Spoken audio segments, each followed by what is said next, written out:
Hello, friends, and welcome to another exciting episode of Today with Tally. The mission and goal of this podcast is to bring an engaging conversation that will add value to the lives of everyday people. We will inspire, encourage, educate, and tell the stories of America's finest men and women in an effort to motivate you to live your life to its fullest potential. Be sure to follow us on social media and search Today with Tally. Be sure to subscribe, follow, and share the program as well. Ladies and gentlemen, your host of the evening, Mr. Brian Tally. Welcome back to the Today with Tally podcast, where we add real life value to the lives of everyday people. Folks, it has never been easier to listen to this podcast. We are on YouTube, Spotify, Amazon Music, iHeartRadio, Twitter, Facebook, and About Face Radio. Simply search Today with Tally and be sure to like, share, and subscribe to get every episode and stay up to date with the latest and greatest our guests and the show has to offer. Folks, I am very proud and honored to also announce that we are going to be now streaming on Reefs Across America Radio. And that is happening every Tuesday night and every Saturday night. The times are going to be 9 p.m. Eastern and 11 p.m. Eastern time. So we are very happy and fortunate to be having that opportunity to be on Reefs Across America Radio. Folks, this podcast is still very new, right? It's still very new, and we are looking for show sponsors, and it hasn't been easier to become a show sponsor really on this show. We've had about a dozen or shows, show sponsors since we started this last August, and they all have seemed to be very happy with everything that we're putting out for them, and their business as well. And, I'm trying to reach any business owners out there that may want to advertise their business. Do it right here on this podcast. Let me help you reach your goals. Let's put a marketing plan together and develop a strategy to take your business to the next level. Now, folks, we have a very special guest joining us on today's program. John McGlothlin is a former U.S. Army paratrooper who served across the globe. Including deployments to the Middle East. And really at the end of the day, he has a career in intelligence, and he ended up going to law school at the University of Virginia and became a JAG officer, and that is his current job. He works in the D.C. National Guard, and he is also the author of How to Deal with Damn Near Anything. And I guess that's a really good title, especially in today's day and age. With that, I'm honored to bring in John McGlothlin. How are you, sir? I'm doing well. How are you? Hey, man, another day, another dollar, just one day at a time. One day at a time. I'm honored to have you on the show today. We got lots to talk about, and I'm very, again, excited and honored to see where this conversation may take us today, especially with how to deal with damn near anything. So I know that this podcast will definitely reach the hearts and minds of millions, and it will also add that real life value that this podcast does on a daily basis. So that was the goal of the book, honestly, was to have a similarly practical approach.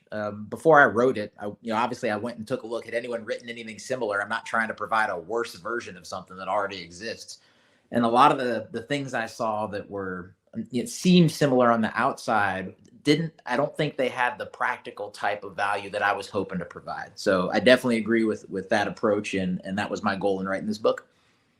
So how to deal with damn near anything? Can you give me some snippets in the book? Is it for people that are going through some hard times in life, or are these for folks that have seemed to already kind of have it figured out but it just adds more layers of intelligence to their toolbox, if you will? Honestly, somewhere in the middle. It's not designed as a crisis response book. So if you're in deep into something specific, I would encourage folks to look for something that deals with that specific issue, whether it's family, it's health, it's something along those lines. What this is designed to do is to give people a toolkit that's applicable to day-to-day challenges in everyday life. And the reason that I went that direction is I got out of active duty military after 9 years, had a great experience. Obviously, it's an eventful 9 years to have been in, but overall I had a good experience. I get out, I go to law school on the GI Bill, and not just in law school, but in general, I met a lot of people. They were smart, They were nice. They were good socially. They had everything you would think is necessary to succeed. And in some ways they were succeeding, but in a lot of ways they were struggling. And I just didn't understand why. And it took me a couple of years after getting out to realize that I had been taught, and folks like me had been taught, a set of lessons, and we had developed a set of traits while in the military that it was really unusual. The military is not the only place to learn these things, but I think it's the best place to learn it. And that other folks just didn't have these opportunities. That's why they were struggling, despite having all these other skills and advantages. So I thought there's a gap here. There's a gap that schools and workplaces leave in how they develop us. And the military can help fill that gap in a way that is translatable. And it's important to note that while I was in both Iraq and Afghanistan, the book is not about combat, because those experiences will be with me forever. I was a human intelligence guy, so my job was to go out and just talk to, be out there talking to people as much as I could. But those aren't the experiences I use day to day now. What I use day to day now is a different set of tools that I got from the military about training and self-development, just how to continuously get better and how to deal with the challenges of day to day life. Well, we all have challenges in day to day life. I mean, that's, definitely something that, and really at the end of the day, what better of a way, to get all of those, all that information, all compiled into one area than a book on how to deal with damn near any. I mean, I'm going to buy the book just to see what it's about. I want to see how I can make myself better, because I know we all have those challenges in life where it's like, in little things, big things. I mean, I know, just being a baseball parent, there's so many baseball parents that get upset at a baseball game. Well, how do you deal with parents, and how do you deal with school and education and the military and friends and social life? And it's just safe to say that you kind of touch on all that in the book. A good amount of it. The way I structured things was this. First, I talk about why workplaces and schools don't address these things. It's not because they don't care, but they just have different missions. They have different reasons for existing. Schools are there to teach you something specific that you choose, you get a degree in it, and then hopefully you can go off, get a job in it. Now, obviously, there's a lot of valuable experiences they have on the side with meeting new people, maybe living in a new place, but those are sort of the unofficial benefits. And when it comes to workplace, you literally have a job to do. And while it's also good for a workplace to develop you as a person beyond that, they may or may not have the luxury of the time or the money to do it. And honestly, they may not know how. One of the things I wanted to do with this book was to back it up with research, not just be one guy's opinion for 200 some pages, but to really double check that the things that I had seen anecdotally were actually true. And one of the things that turned out to be backed up by research was these mentorship programs, because that's how jobs often try to help us out, right? Help us develop. They assign us somebody who's been in the same place longer than us, and we can talk to them. But those programs fail so often because the people who are the mentors, they don't necessarily know how to improve somebody. Like, just because we've all been in a situation, just because somebody's been there longer than you doesn't mean they're necessarily an expert at teaching other people how to do what they do. They may be the best whatever, but that doesn't mean they can help other people become good too. Mm-hmm. So what I did was I took 5 specific traits that I found the military had done a uniquely good job of developing. Because what I started with my overall experiences. Why am I seeing the world differently from these other folks that have all these skills but are struggling? And I thought, okay, here, let me put it in some categories. So I developed 5 specific traits, and I go into detail about each of those traits in the book. And I talk about some anecdotes from the military that illustrate why we develop them better, and then give some specific tips to folks about how they can develop them in their own day-to-day life.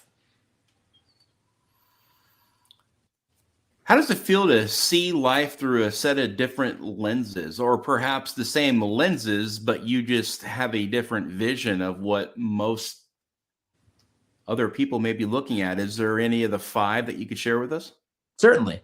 So when I first got out of the military, I didn't understand how to translate this into a form that would help people. So I just was really judgmental, honestly.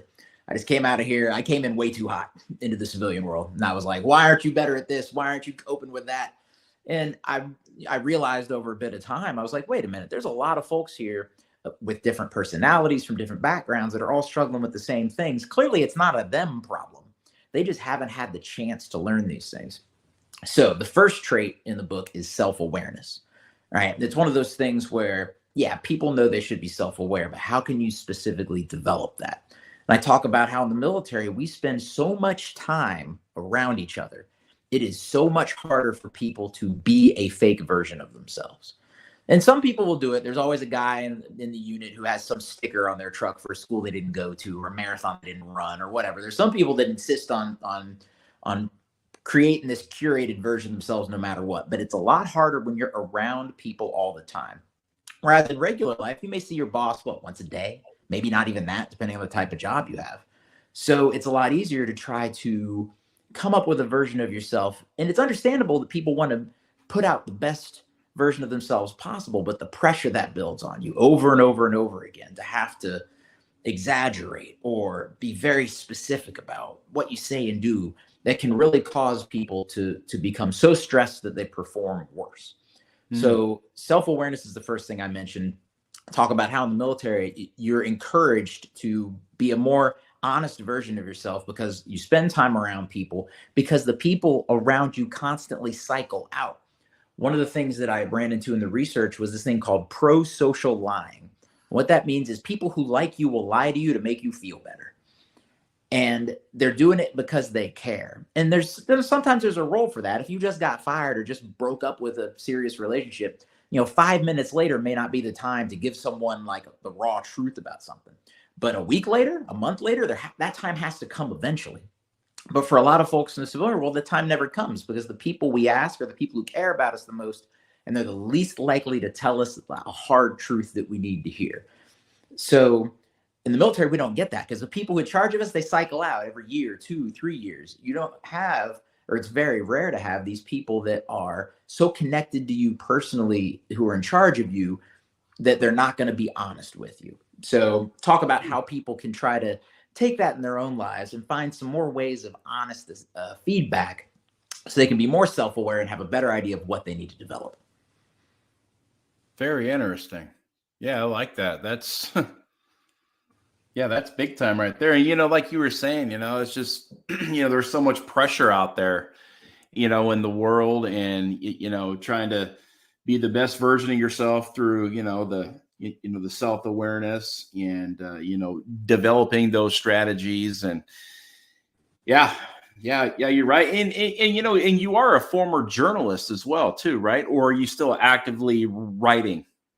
This is my writing now, is the book. The journalism stuff actually came before and early during my time in the military when I was doing side gigs for side hustle. I'd take a staff duty shift, stay up all night, work on some freelance writing, get paid for the journalism, and get, take somebody's shift on the weekend, get paid by them, get paid by the Army. But no, the journalism thing was early in my career. It's not something I currently do, but it was a valuable tool in kind of getting that observational look at things. And that can be hard. It can be a struggle not to say, well, if I was in that situation, I would have done it differently. Maybe, but that's not the most important way to look at things often. And being a journalist helped me begin to develop that ability to be a little more impartial.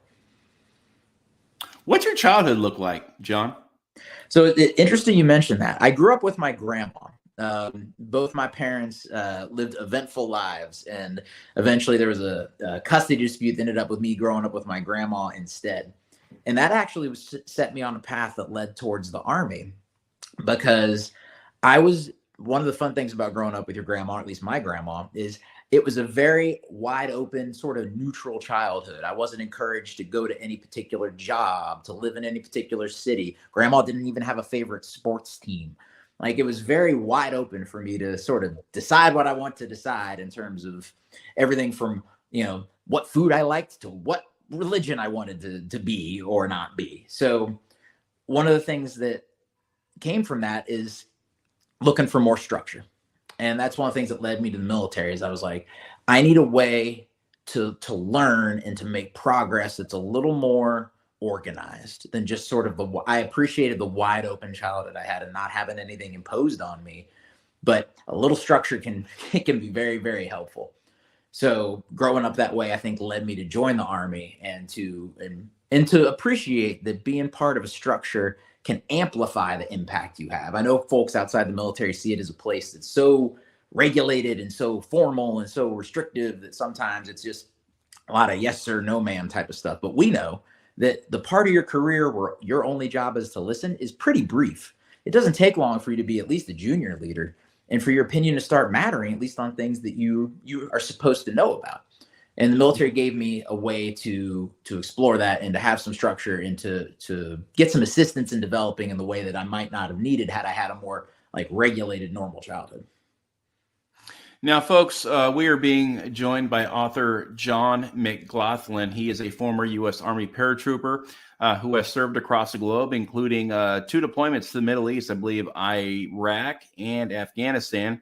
And you were talking about that structure on the reason why you joined the Army. Did the Army deliver that to you? Do you feel as if it was a good experience joining the Army?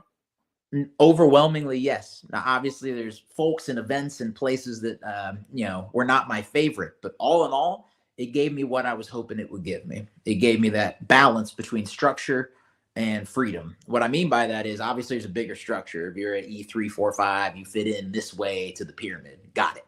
But I found that people were worried when I said I was going to join the military because I was known as being an individual, right? I don't know if people were using that phrase, more of a military way of describing somebody, but I definitely had people kind of sit me down. They're like, are you sure this is going to work? And I was like, well, don't know 100%, but I think it will.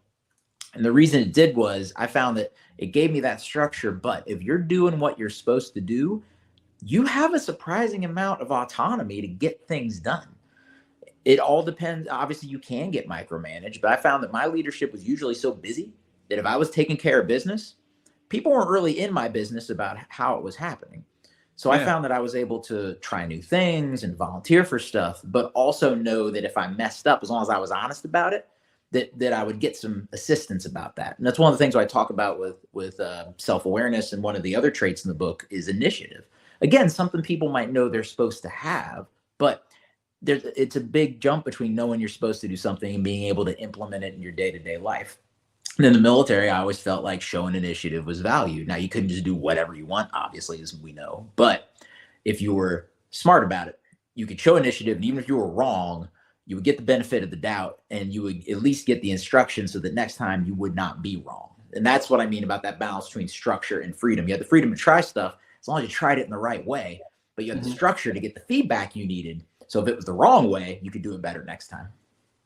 Does your book ever touch on social or on mental health? Because, you had mentioned, the self-awareness piece, and there's so much there that can be taken away from that. The developing of it, the best version of yourself in living that life that you were intended to live. But again, there's so much pressure. There's so much competition out there. There's so much anxiety in the world that we live in today. Social media presence alone. Hell, I'm on like 8 different social media platforms, and it is exhausting. And it's like you're all day just trying to get one thing out. You got to upload it here. You got to upload it to here. And that's just me just doing a podcast. I can understand, people, like you're a JAG officer now, and say you got all these other big time jobs and you're reaching out. I mean, you have got to be a constant presence, and remain in front of people in a way that can add value and that will make sense to the people that you're trying to get across or the people that you're trying to do business with. Does your book kind of touch on some of those subjects on how to kind of maneuver today's day and age with the hustle and the bustle and the the social media and the comparisons and again the anxiety that comes with today's life? In part, yes. I don't get into mental health specifically. I get more into stress and staying organized and taking initiative and trying to push back against stress in those ways, because I don't have a mental health background as a professional. I didn't get into that type of language and that type of challenge specifically, but I do get into significantly how to push back against stress, and both the stress that things can impose on you and the stress that people can impose on you. Because a lot of what I have found, stress comes from drama, specifically other people's drama. And people with drama love to share that drama.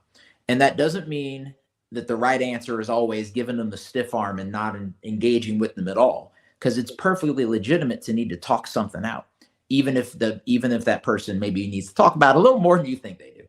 But you have to have boundaries. You have to have standards. You have to be able to set limits with people, because otherwise we all have people in our lives, whether it's professional or personal, who are just going to keep taking, not necessarily because they're bad people, but because they don't know just how much they're asking of you. Dave Chappelle calls them habitual line steppers, right? And it's just people who lack self-awareness. They don't understand how much they're imposing. So the last trait in the book is, I call it insistence. And what I mean by that is the ability to set boundaries and enforce standards, to be able to say when enough is enough, not necessarily in a harsh way or in a confrontational way, but in a way that carves out a space for yourself that's yours, or yours and your family, your friends, your pets, whatever you need to kind of keep that space for yourself. So I think I found it's an incredibly important way to maintain your sanity, to maintain your mental health, is to be able to set those standards. And that's something you're encouraged to do in the military, because we are a standards organization. I should say, nothing I say is on behalf of DOD or the military, but we as veterans, we as soldiers, we're all about standards. And so I think we're encouraged to do that in ways that people in the regular world just aren't. So that's why I include it as the last trait in the book, because I think it's one that helps sum up some of the most important ways to push back against stress. Mm-hmm. Setting limits and having boundaries it's easy to say, but it's very difficult to perform. There are so many people out there, and I'm including myself. I've always been a people pleaser. And, saying no is hard, especially there's so many veterans that reach out to me, and I try to help everybody I can, but that there's a cost that comes with that. It's my time and, my time away from my family, and being able to digest their problem and take it all in is a lot to put on a guy. And then to turn around to kind of unpack it, to carry on with my day or the week or whatever it may be. What type of advice could you give me, perhaps, and some of our listeners out there, on how to effectively set limits and boundaries? I think the most important thing is you have to embrace the inevitability of some awkwardness. Like, it's just going to happen. It's going to be awkward when you have to say no to somebody that you would rather say yes to, or that objectively deserves some help, but you can't help. Nobody can help everyone that needs it, regardless of what kind of help you're offering. It could be book editing, it could be giving food to people when you see them, giving money to people, giving advice to people. You're not going to do them any favors if you give so much of yourself that there's nothing left, because it's not just about that individual in that moment. It's about the other people you have obligations to. It's about you a year, 5 years, 10 years from now. It's got to be a sustainable way of doing things. So I think the most important thing is you got to embrace the inevitability of that short-term awkwardness in the moment when you have to say something to somebody. It's a little bit awkward. It'd be easier on everybody if you just didn't say anything at all, or you kicked it down the road. But it's better to plant your flag in the ground and say, unfortunately, I'm maxed out right now. Check back with me in 6 months. Here's some other resources or people. You try to offer them something and not just a closed door in their face. But it's going to be awkward sometimes. That's okay. That's part of life. And it's part of living a sustainable life. Yeah, absolutely. Yeah, that's some really good advice. Now, you went from packing chutes, right? Packing parachutes as a U.S. Army paratrooper to ending up in law school in packing books in a backpack or whatever it is that you want to say. And you became a JAG officer in the D.C. National Guard. Again, I mean, you've done so much in your, early on in your life, and that's a credit to your hard work and, everything that you've done with your book and all of your other life experiences that you're able to share now, moving forward in this appreciate that fashion. Because there's not a lot of guys that are, built like you. They're out there just kicking life's ass, man, and taking names doing it and being able to to share these real life experiences with people that may need them the most to only just improve their life. And again, that's, that says a lot about you and where you've been and where you're headed. Now, as a U.S. Army paratrooper, you've seen deployments, you've served 9 years of active duty. What made you want to come back home, use the GI Bill, and become a JAG officer? Honestly, there's nobody to date in the places I was stationed, and having that part of my life, and it was hard. Talk about short-term awkwardness. I was fully invested in being a soldier and still am in a different way now. But I was like, this whole other part of my life that is important to me, getting married, having kids at some point, like the odds of me fulfilling this other life goal are so small. They're not zero. People pull it off and I have nothing but respect for them, but it's hard. It's hard to find somebody, and then it's hard to make that work once you found them when you're that kind of op tempo. And this is when we were deploying 50% of the time, year out, year back, maybe 15 months out, year back. So it became clear that there were other ways to serve. And even if I hadn't chosen to stay in the military, there are plenty of ways to contribute to society. We need all kinds of folks to teach and to feed and to build and to do all the other things that are required for life. So I knew there was another way I could feel useful that would also allow me to meet these important personal goals that I had. So that was the main reason. And then the GI Bill was big as well. It's like, if you're willing to pay me to learn something, I will find something to learn. Mm-hmm. And first I looked at medical school, and I looked at how long it took. And I thought, I really don't want to be starting a new career when I'm 40.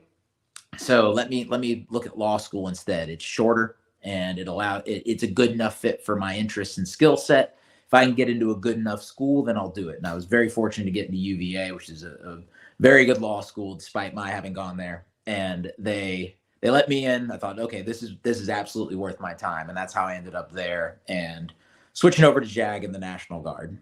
Mm-hmm. So were you enlisted in the Army as a paratrooper, and then you got your commission once you become a JAG officer? Correct. I joined as an E4. Even though I had my degree, I wanted to learn Arabic. So, and it just made, and honestly, as a person, I didn't need people pretending to respect me. That would not have helped my personal development as some lieutenant somewhere. Good luck to all those folks that are in that position and who work with them. But it wasn't the best thing for me. I needed to kind of start where I started, enlisted, had a great experience, made it to E7, and then was a warrant officer briefly. And then it just became clear that JAG was a better fit for my life, because if I had stayed warrant, I would have had to travel all the time. I would have been gone as much as if I was still active duty. It would have defeated the whole purpose of my trying to balance a stable life with continuing to serve, at least on a part-time level. So yeah, started off as enlisted, went through the trifecta of enlisted, warrant, and officer, and have benefited and learned from each step.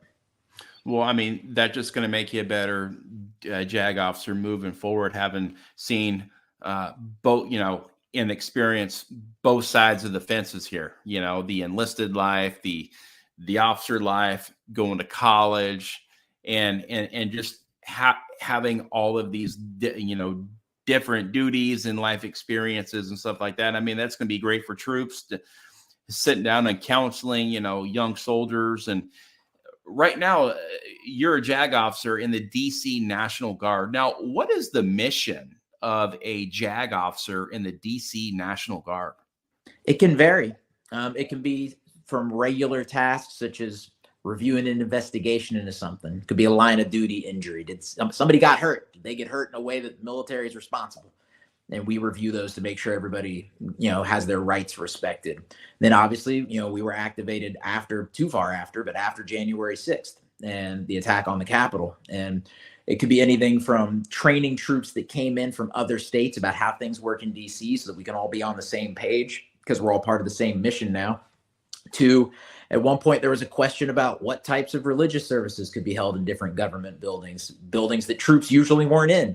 So we had to kind of sort through and figure out, how do we respect the First Amendment, both sides, both free exercise and, not wanting to establish a religion in a way that pushes other people who believe in other things, make them feel excluded. So it could be anything from big picture balancing stuff like that to just regular sort of, a guy backed the truck into a pole. Was he drunk, or was it his fault? And those sorts of things that are more just regular part of, day-to-day soldier life. You had mentioned that you got sent, that you deployed with your unit to the U.S. Capitol building. Yes. So what happens is after, obviously, January 6th happens, attack on the Capitol, and I obviously won't get into the back and forth about anything in the broader context. I don't mean to comment on that personally or professionally, but from a strict logistics point of view, we ended up helping out. Our main job at first was to help the park police, because it's in the Capitol Police, because it's their mission. But there's only so many guys or so many people in those organizations, so they needed some extra help, and that's where we came in. It started off as just sort of being a warm body, and then as we started to get soldiers in from other units in other states, there was more JAG specific work to do in terms of, DC's a unique place in a lot of ways, both logistically and legally, and making sure that folks that came in were set up for success in terms of helping us out, helping the police out, so that everything could just calm down and we could get back to something more normal. Mm-hmm. Yeah, I know the optics, on TV didn't look good with all the fencing and the barbed wire and all the troops we had on the ground, and the 5 tons and the Humvees everywhere and the road patrols. It didn't look good. But I've never met a guy who was actually a part of that deployment. So I mean, I find that very, very rather unique. It was surreal. And while the book is not about that type of experience specifically, it was another challenge to be over. It was another anything to be dealt with. It was certainly not something I'd ever imagined being a part of. So it's, in a lot of ways, one of the things I want to stress to folks, especially folks who listen to this who may not have been in the military, is it's understandable that books and movies about the military talk about the more dramatic things that we do, the deployments, things like January 6th, training for special operations courses, those types of pushing the limits type of things. But the reason folks are able to succeed at those is because of more basic fundamental things. It's that the most important thing about being a paratrooper isn't jumping out of a plane. It's about being around other paratroopers every day and soaking up those lessons day by day, step by step. And that's what I benefited from the most. So obviously, when it comes to something like a January 6th, comes to something like an Iraq or Afghanistan, you want to be ready. But the reason you're ready is because of that day-to-day development. That's those smaller steps along the way. I've had several JAG officers on this show, from JAG officers that, are working a kill chain in combat, to JAG officers that are, trying cases, on Camp Lejeune when it comes to rowdy Marines, to now a JAG officer that had boots on the ground in January, after January 6th at the U.S. Capitol.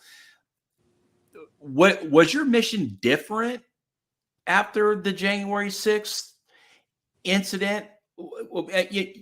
Because I'm not quite sure, like, being a JAG officer, what the mission would actually be when you have something that hasn't never really been done. It was so unprecedented. I mean, really, is there what exactly? Well, the basic question we usually have to answer is this legal? Right. And you're right in that, it's a new challenge when you're dealing with a set of circumstances that hasn't been dealt with before. And that's something that all levels of the legal system are dealing with, from high up federal courts to people like me, just sort of on the ground. Can you do this? And you do everything you can. It's a typical balance, both in the military and in life. You cannot spend forever gathering information. Like, at some point, one of the other traits in the book is efficiency.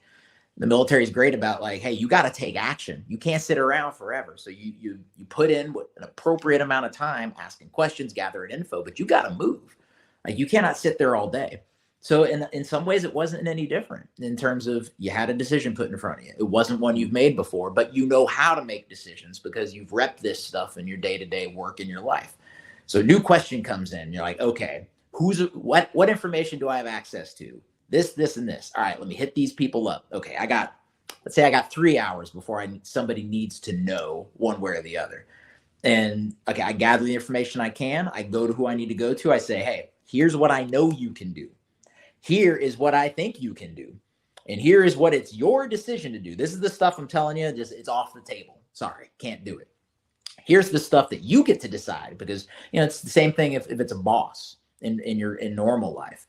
You can tell them, like, hey, I wouldn't do this, but you're the boss. So here, it's your call. So it's finding that balance between things that you're certain about, things that you're pretty sure about, and things where you're like, hey, we don't know yet. And one of the most important things I've found is, and one of the things that folks don't get trained on outside the military, is just taking the L, is just being willing. It goes back to that self-awareness piece.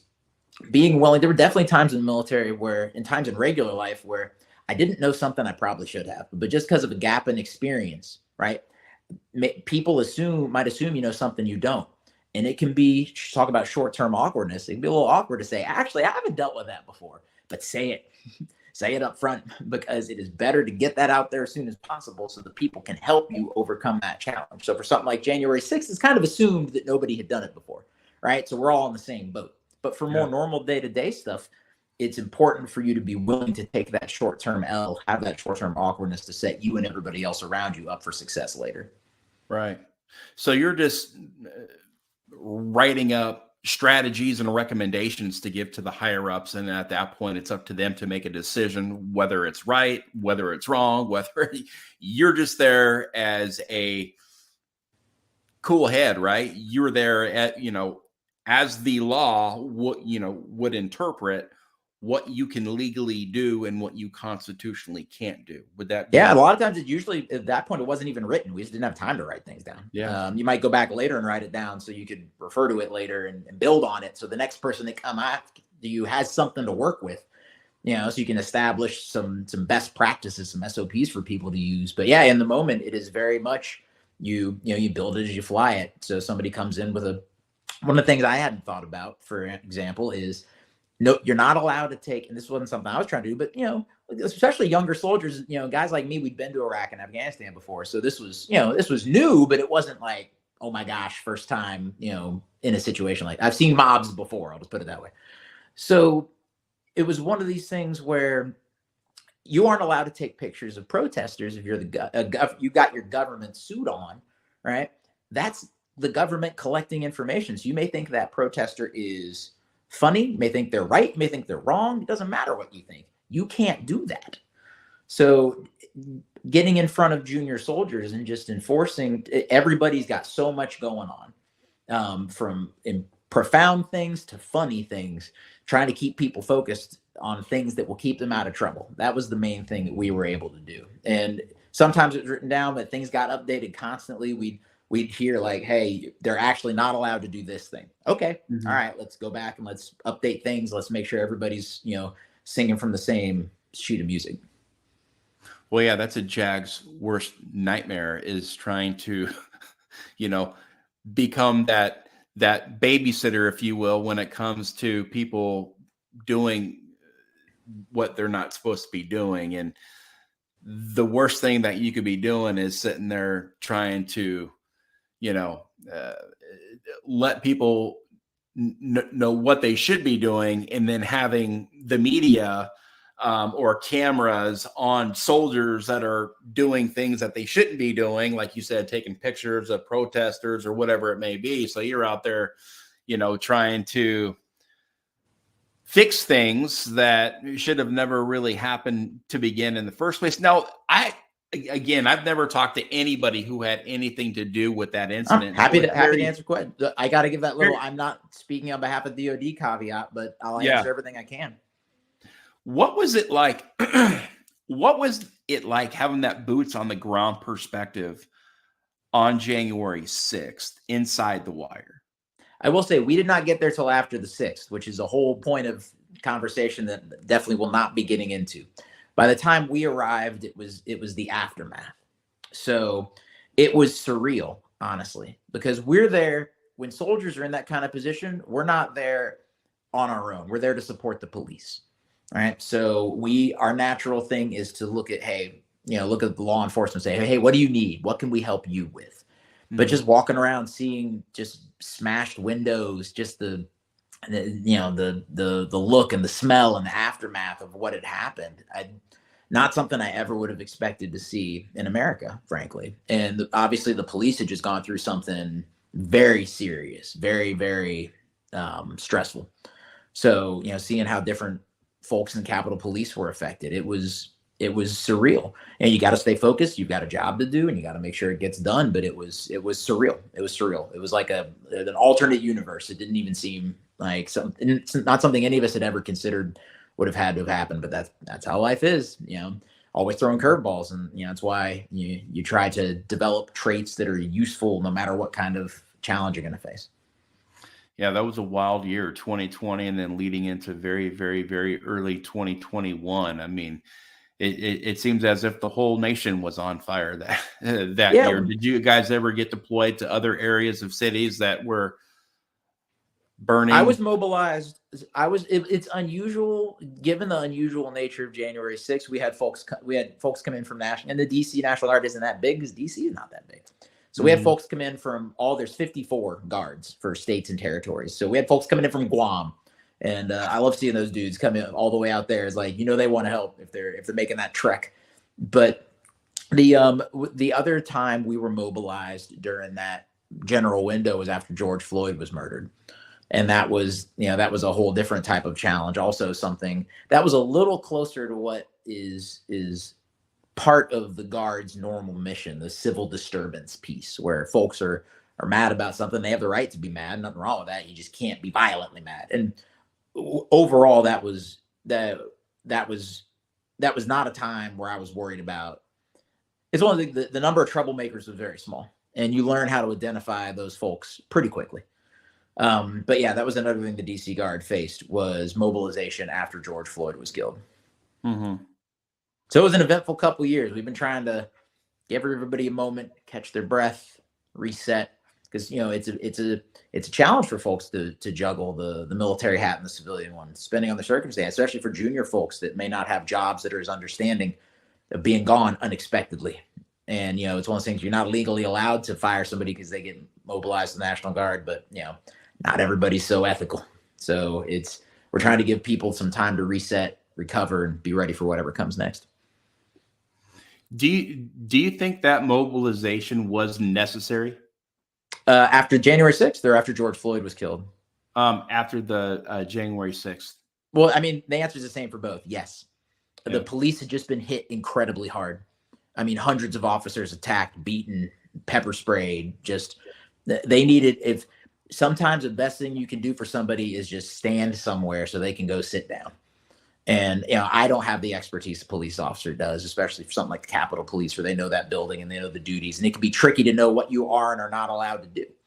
But if I can just stand there and take watch for you for 6 hours so you can take a nap, go home, see your family, get some food, get some rest, that's incredibly valuable. So yes, I think, again, personal opinion, but luckily I happen to agree with the official opinion. So I don't think anybody will get me in trouble either way. But if I didn't, I'd probably find some way to finesse it. But no, the DC Guard played a valuable role in helping stabilize things after that event.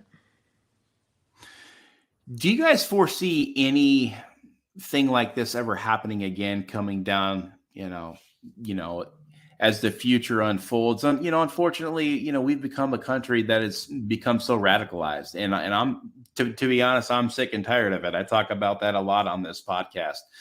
The left has gotten so far left, the right has gotten so far right. There's no more gray area. It seems as if everybody's constantly at each other's throats. And again, you've got a book on, that is how to deal with damn near anything.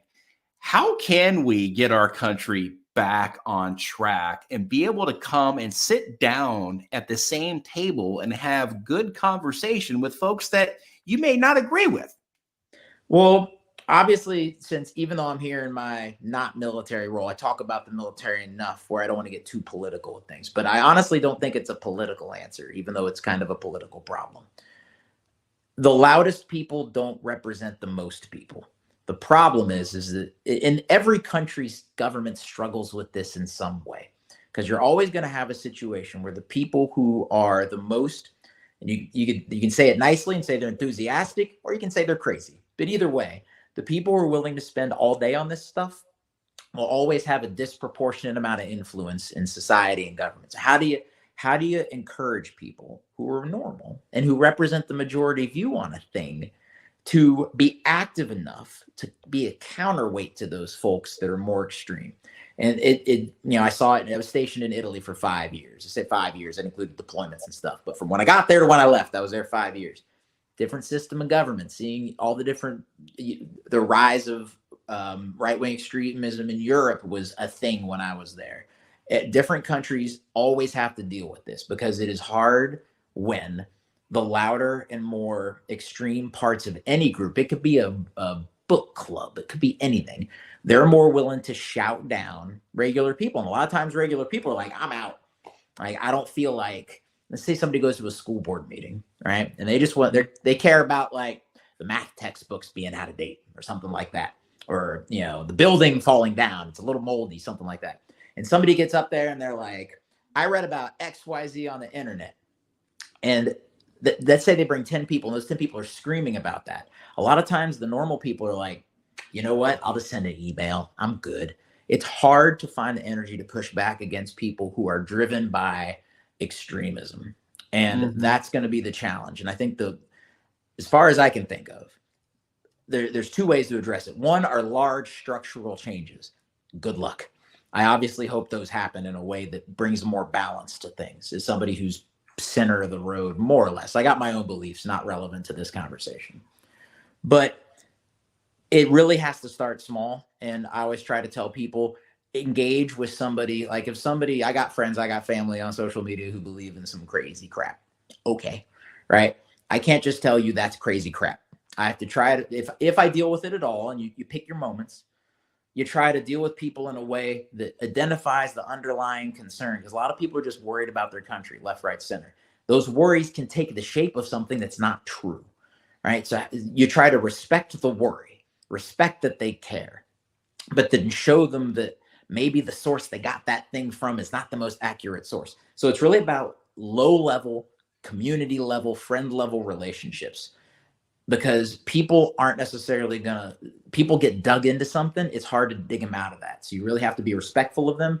Even if you think they are currently believing something totally bonkers, you have to be respectful of them and treat them with some dignity and try to show them that their concerns are legitimate, but there's a better way to address those concerns. So sorry, I know that's a long answer, but I think that it really is about the individual relationships we have with each other. We can't expect a transcendently gifted leader to float down from the clouds and grace us with their amazingness and fix all this shit. Like, I just think that's exceedingly unlikely. And we have to try to build it at the lower community level and try to convince folks who are tempted by extreme beliefs, try to pull them back towards rationality.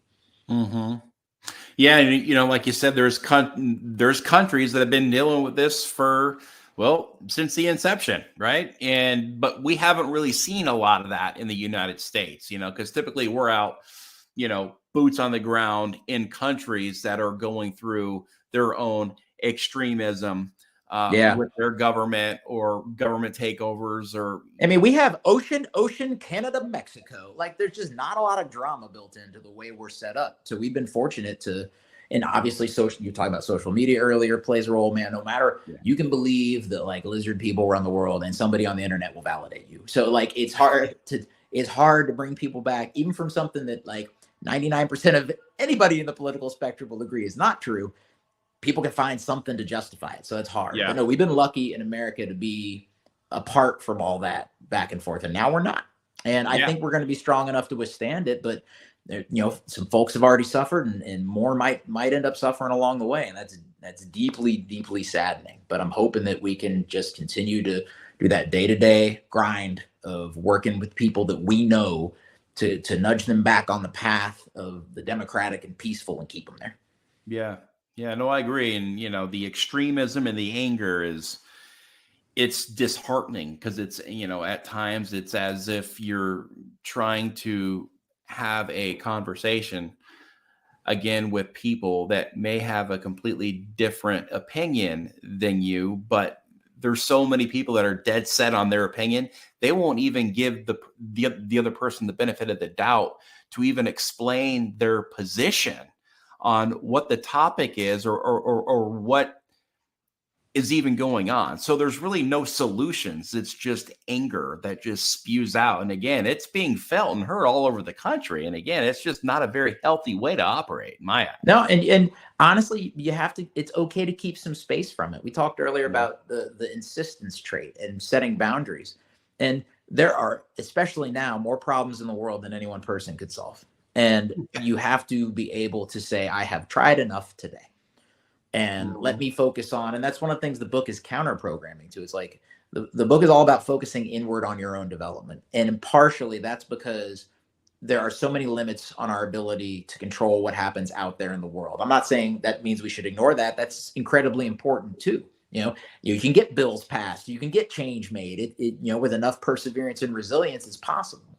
But you got to balance that. You got to balance that with being able to look inward. And because most of the people I know, honestly, and this included me, what holds us back is stuff that we need to develop about ourselves. It's not somebody else's fault. It's not the man. It's not the system. It's not fate.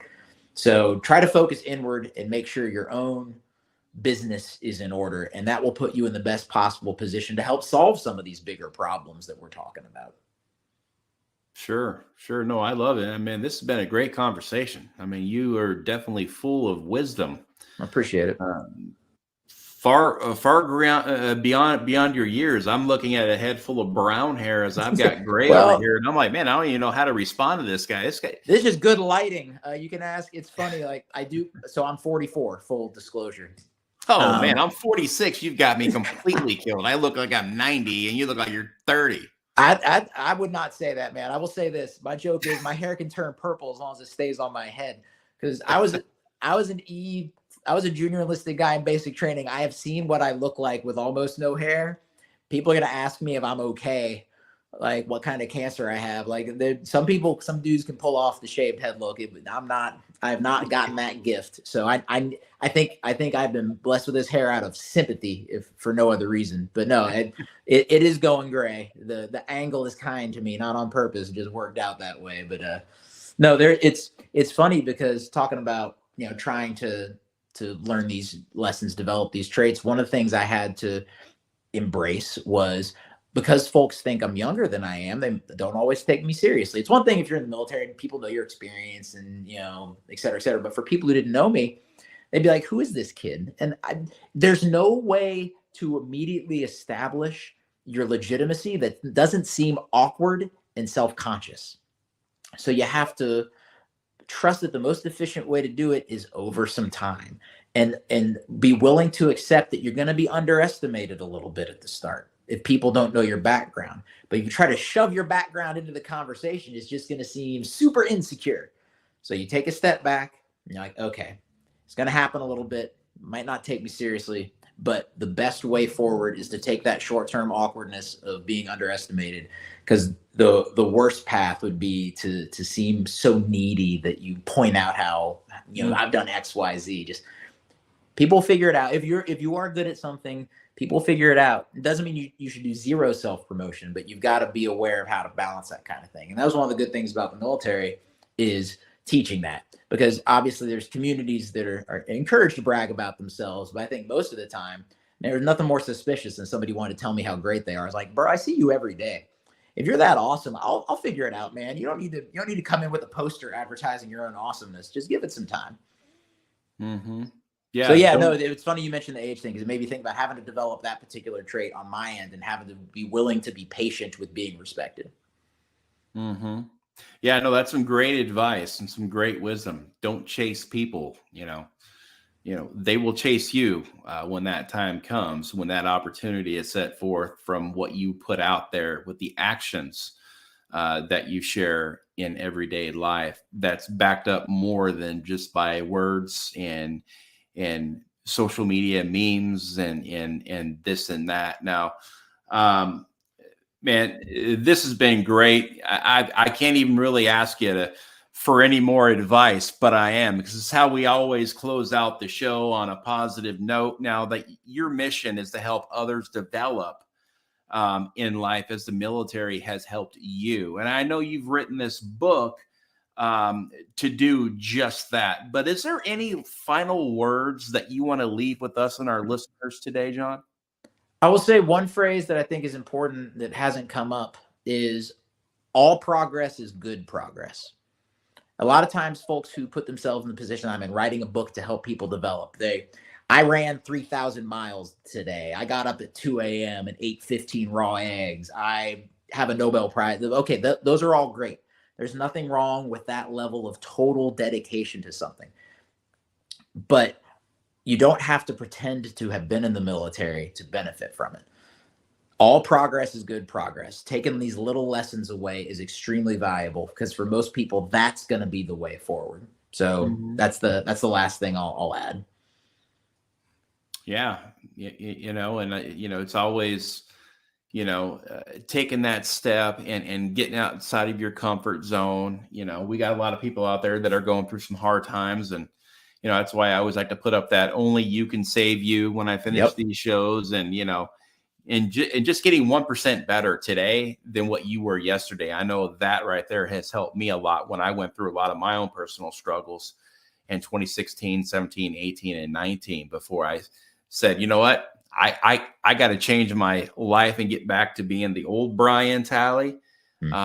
And I've used that formula right there, and that's just getting 1% better. And I know you've probably got a lot of analogies to that, perhaps in different words, but that language is probably set forth very clearly in your book.